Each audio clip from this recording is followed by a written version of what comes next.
ប្រកាសក្រសួងព្រះរាជបណ្ណាល័យ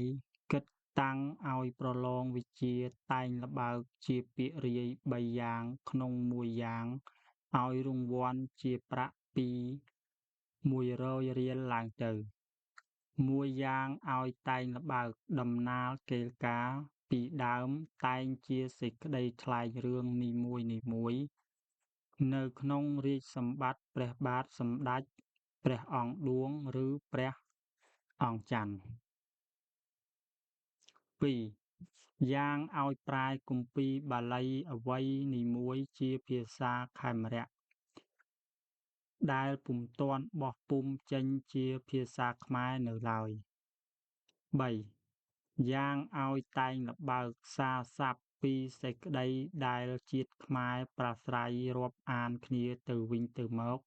គឺប្រាស្រ័យចំពោះទៅអ្នកដែលជាមិត្តសាលោហិតក្នុងបន្ទុកមួយជាមួយគ្នាក្តី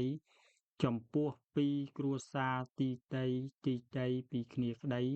ចំពោះលើមិត្តវិសេសៈឬជាអ្វីជាមួយគ្នាក្តីរបៀបនៃត្រកូលមនុស្សទាំង4គឺព្រះសង្ឃស្ដេចមន្ត្រីរាស្ត្រដែលមានឧបការៈនឹងគ្នាទៅវិញទៅមក